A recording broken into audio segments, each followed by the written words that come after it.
The morning fog still clung to the training field when the line of SEAL candidates snapped to attention, boots dug into wet grass, shoulders squared, eyes forward. No one spoke, no one breathed too loudly.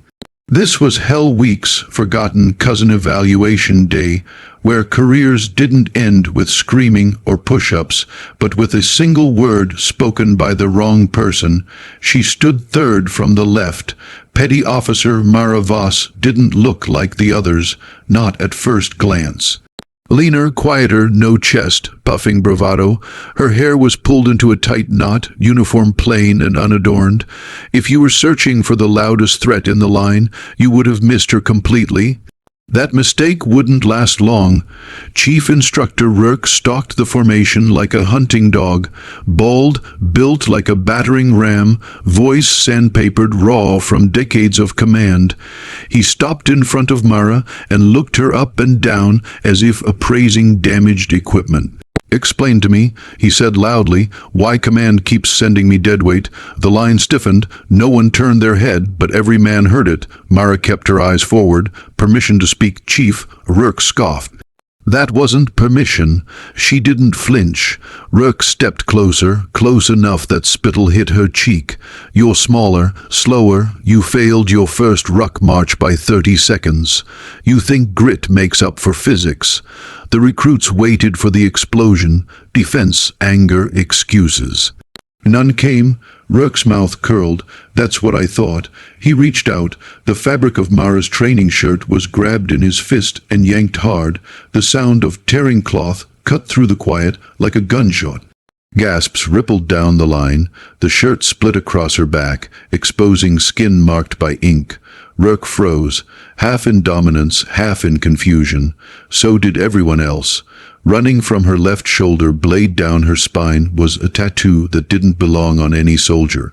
Not a name, not a flag, not a unit emblem. It was a vertical string of symbols, numbers and slashes arranged with surgical precision. Beneath it, darker and more deliberate, coiled a black cobra, its head raised, mouth open, fangs bared. The air changed. Rourke laughed once, sharp and dismissive. "What's that? Some tough girl artwork. You think tattoos make you lethal." Mara spoke calmly. "Chief, I recommend you let go."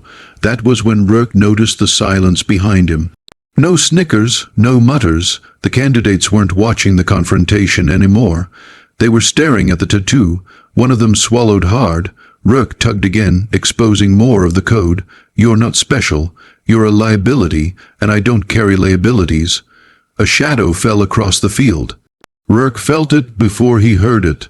The subtle pressure shift, the instinctive warning every veteran learned to respect. Heavy boots stopped behind him. A voice followed, quiet, controlled. "Chief Rourke." He turned. General Harlan Cross stood 10 feet away, hands clasped behind his back, expression unreadable. The man didn't raise his voice. He never had to. Rourke snapped to attention. "Sir," was conducting. "Let go of her shirt." The order landed like a hammer. Rourke complied instantly. Mara didn't move, didn't adjust the torn fabric, didn't look back. The general's eyes were fixed on her back, on the tattoo. For a long moment, no one spoke. Cross stepped closer, boots crunching softly on grass. He leaned in, not invading her space, but close enough to read every symbol. His jaw tightened, his breath stopped. "That code," he said slowly, "is not decorative." Rourke frowned. "Sir." Cross straightened. "That is a confirmed operational kill authorization sequence." The words didn't register at first, then they did. A murmur broke out before snapping back into silence. Rourke's face drained of color. "Sir, that's not possible." Cross's gaze never left Mara. "It's not just possible, it's classified." He paused, then added, "and it's incomplete." Mara finally spoke. "Yes, sir, by design." The general exhaled through his nose, a sound halfway between awe and restraint. "Petty Officer Voss," he said, voice low, "you were told to keep that concealed." "Yes, sir." He glanced at Rourke. Chief, do you still consider her deadweight? Rourke opened his mouth. No sound came out. The general's eyes hardened. This evaluation is suspended. The field held its breath, and somewhere deep inside the system, alarms had already begun to ring. No one moved, not the recruits standing in rigid formation. Not Chief Rourke, whose face had gone the color of old paper. Not even the wind, which seemed to die across the field as if the morning itself was listening. General Cross broke the silence first. Everyone except Petty Officer Voss. He said calmly, "Dismissed." The word dismissed usually brought relief. Today, it brought fear. Boots shuffled, spines straightened. The candidates marched off in disciplined silence, but their eyes betrayed them. They stole glances at Mara as if she were something radioactive, something powerful enough to burn through steel. Within seconds, the field was empty, except for 4 people: Mara, Chief Rourke, General Cross, and a stone-faced intelligence officer who had appeared without announcement, as if summoned by the tattoo itself. Rourke finally found his voice. "Sir, with respect, I don't understand." "That," Cross replied without looking at him, "is the problem." He turned to Mara. "Cover yourself." She pulled the torn fabric back into place, tying it tightly without haste. Her movements were precise, economical, no wasted motion. The mark disappeared beneath cloth again, but the damage was done. "You were instructed," Cross continued, "that no one outside Tier 0 clearance was to see that code." "Yes, sir, and yet here we are." Mara met his eyes for the first time. "Sir, I did not expose it." The general's jaw tightened. "No, you did not." His gaze slid to Rourke. The chief swallowed. "Sir, I didn't know. I swear, I thought." "You thought she was expendable," Cross said flatly. Rourke's shoulders sagged a fraction. "Sir, I thought she was just another candidate." The intelligence officer stepped forward. That assumption nearly triggered a containment protocol. Rourke stiffened. "Oh, what?" Cross raised a hand. "Enough." He turned back to Mara. "Petty Officer Voss, state your last operational assignment." Rourke blinked. "Sir, that's classified." "It's my classification," Cross snapped.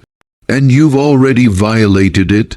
Mara spoke evenly. "Joint Task Force, Black Maritime Extraction, no insignia, no record."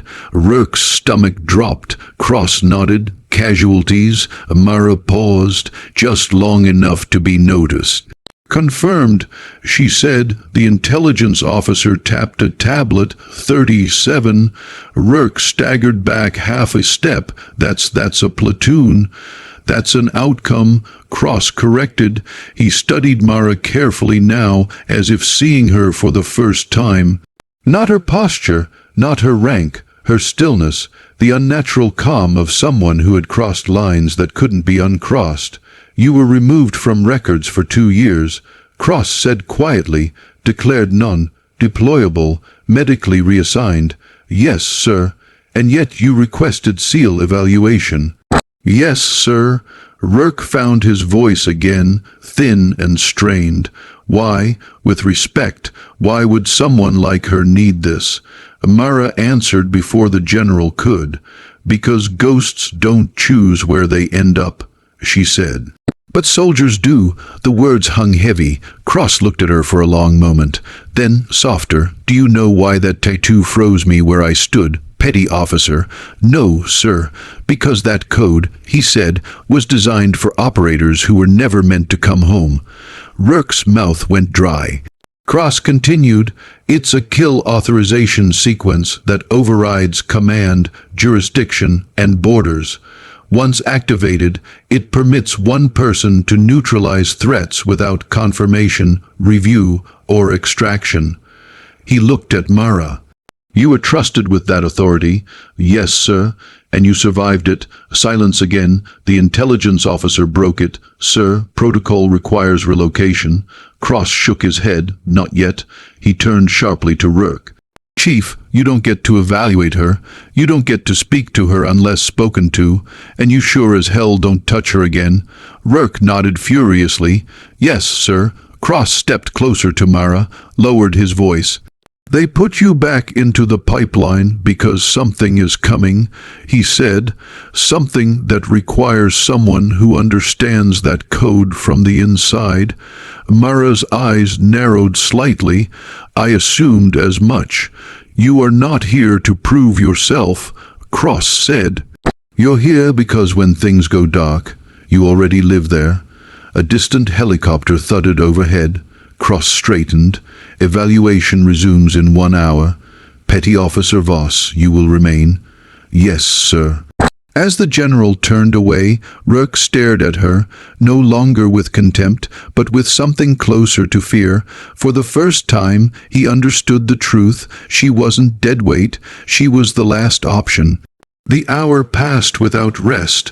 Mara Voss stood alone at the edge of the field, boots planted, breathing slow, counting heartbeats the way she had been taught long before names and ranks stopped mattering. The sun climbed higher, burning away the fog, exposing everything. There was nowhere left to hide, especially not for Chief Rourke. He watched her from across the ground, pretending to review notes that no longer mattered. Every so often his eyes flicked up, measuring her like an unexploded device. He'd spent a career breaking people down. This time, he'd kicked something that didn't break. The whistle cut the air. Evaluation resuming. An assistant instructor shouted.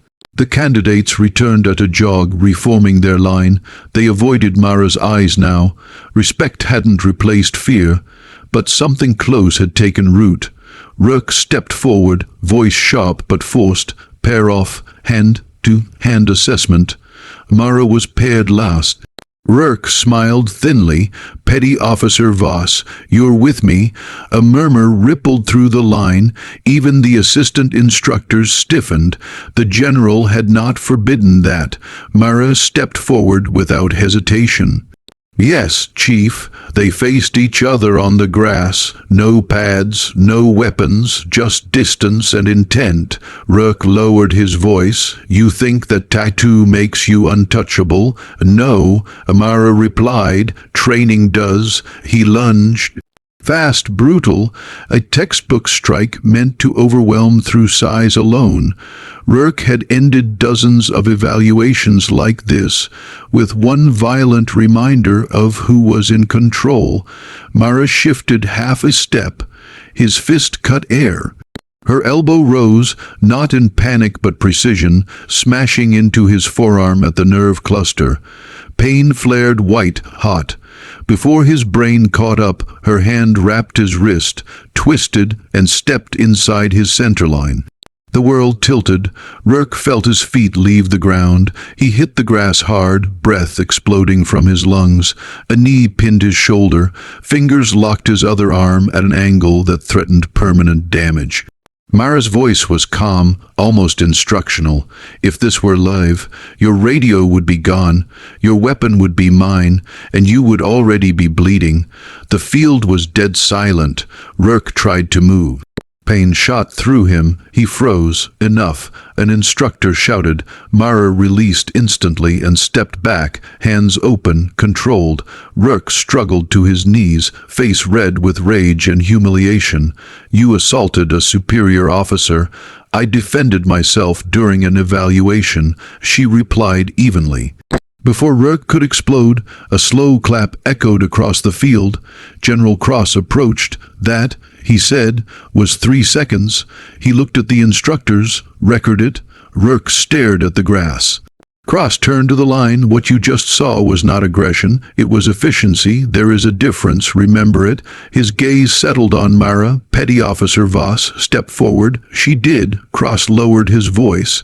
They're watching, all of them. I know, sir. Good, he said, because the next phase won't be on this field. Rourke finally looked up. Sir, what is she? Cross's eyes hardened. She is the reason we still have a last move when everything else fails.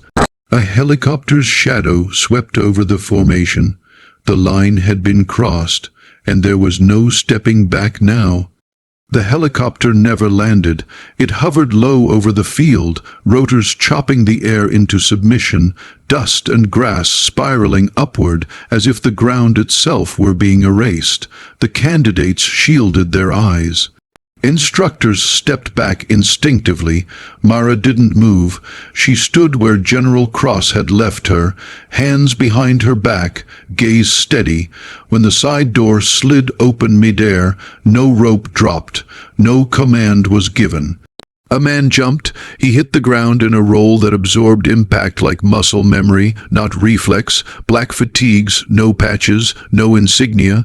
He rose in one fluid motion and looked straight at Mara, then another, and another. 6 operators total, spreading out without speaking, forming a loose arc that didn't threaten, but controlled. The kind of posture that said, "We already own this space." The candidates felt it instantly. Pressure, like standing too close to heavy machinery. Rourke whispered, "Who the hell are they?" General Cross didn't answer. The first man approached Mara. His eyes flicked briefly to the tear in her shirt, then away. "Respect, not curiosity, status," he asked. "Green," Mara replied. The man nodded once and turned to Cross. "Sir, she's still stable." "Still." The word hit Rourke harder than any blow. Cross addressed the formation. "Everyone here is about to learn something the hard way. Some assets are not trained to seek approval. They are trained to act when approval is impossible." He gestured toward Mara. This one was switched off. Rourke's breath caught. Switched off. An operator glanced at him, cold, assessing, dormant. He corrected, not decommissioned. The second operator stepped forward, carrying a sealed black case. He set it down between Cross and Mara and opened it. Inside was a simple tablet, no markings, no interface, just a single fingerprint scanner and a red light. Rourke stared. "That's it. That's all it ever was." Cross said. He turned to Mara. "You were marked with the code because you could carry it without becoming it." She said nothing. "You walked away." Cross continued. "Most don't." "I didn't walk," Mara replied quietly. "I was ordered." The air tightened. Cross studied her. "And yet you came back." Mara finally looked at the candidates standing in stunned silence. "Because someone else shouldn't have to." The red light blinked once, then turned green. Every operator straightened. Rourke felt his knees weaken. "Sir, what happens now?" Cross closed the case. "Now we see if she still remembers who she is." He faced Mara fully. "Petty Officer Voss, by authority of Contingency Command, you are temporarily reactivated." The word reactivated echoed. Mara exhaled slowly. "For how long?" Cross's voice dropped. "Until the problem stops breathing." A distant explosion rolled across the horizon, not loud, but deep. The kind that traveled through the earth before sound caught up. The candidates flinched. Mara didn't blink. The operators watched her closely, not for fear, not for hesitation, but for something else. Humanity. She met Cross's eyes, where he handed her the tablet, off the books, offshore, and already compromised. She closed her fingers around it. The cobra on her back might have been hidden, but everyone there could feel it now. Coiled, awake, patient. Rourke sank to one knee without realizing it. For the first time in his career, he understood what real discipline looked like. It was knowing when not to speak, because some soldiers weren't trained to be loud. They were trained to end things quietly. The helicopter was gone when the sun reached its peak. The field looked normal again, too normal. Grass bent back into place. Dust settled. Instructors resumed their positions. On paper, evaluation day continued. In reality, everything had changed. The candidates stood in formation, eyes forward, but none of them were thinking about push-ups or time limits anymore. They were thinking about the woman who had stood among them like a shadow and then been taken without ceremony. Mara Voss was no longer on the field. She was below deck on a gray vessel that didn't exist on any map. moving through black water without lights. The hum of engines was steady, controlled. Around her, the 6 operators sat in silence, checking gear that bore no insignia. No one spoke until the tablet vibrated, coordinates appeared, then a single word, execute. One of the operators looked up. Rules of engagement. Mara's eyes didn't leave the screen. None. The boat changed course. Hours later, the shoreline rose from the darkness, rusted steel structures jutting from the sea like broken teeth. An offshore platform, long thought abandoned. Thermal signatures pulsed faintly. They're waiting. An operator said, "They always are." Mara replied. She stood, rolling her shoulders once. The torn shirt had been replaced with black kit, fitted and unmarked. No rank, no name, only purpose. 2 teams, she ordered calmly. I take point. No one argued. They moved like ghosts. Silent ladders, controlled breathing, synchronized ascent. The first guard fell without a sound. Then the second. Inside, the platform was alive. Mara flowed through it. Every movement was exact. No wasted force. No hesitation. The code on her back wasn't a license for violence. It was a burden she carried so others wouldn't have to. Minutes later, the last signal went dark. The tablet blinked once. Confirmed far away, in a secured command room, General Cross watched the feed cut to black. He closed his eyes briefly, then opened them and exhaled. "Stand down," he said. Back at the training field, Chief Rourke stood rigid as Cross addressed the remaining candidates. "You will forget what you think you saw today," the general said. "You will train harder, speak less, and remember this. Rank does not measure danger, silence does." His eyes swept the line, dismissed. As they broke formation, one candidate whispered, "What was she?" Rourke answered without turning, "The last option," he said. Days later, a new evaluation report was circulated. Petty Officer Voss passed, no notes, no signatures. Somewhere offshore, a woman removed a torn shirt and folded it carefully, placing it in a locker that would never be opened again. The Cobra slept. Until it was needed, they never held a debrief. No room with white lights, no projector, no congratulations.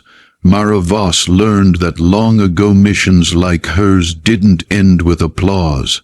They ended with quiet, and quiet was always heavier than noise. The vessel cut through the water for 12 hours before slowing. No one announced their arrival. No one needed to. The engines dropped to a low hum, and the operators began removing gear with the same precision they'd used to put it on. One by one, they looked at Mara, not with awe, not with fear, with recognition. "You good?" The first operator asked. Mara nodded. Same as before. He accepted that. They always did. People who worked in the dark learned quickly not to ask questions they didn't want answered. The tablet chirped softly. A new message appeared. Status. Dormancy requested. Mara stared at the screen longer than necessary. Dormancy meant erasure again. No record, no trail, no acknowledgement she'd ever been there. It meant going back to being a ghost among soldiers, alive, breathing, invisible. She pressed her thumb to the scanner. The light turned yellow. Pending confirmation. The tablet displayed that was new.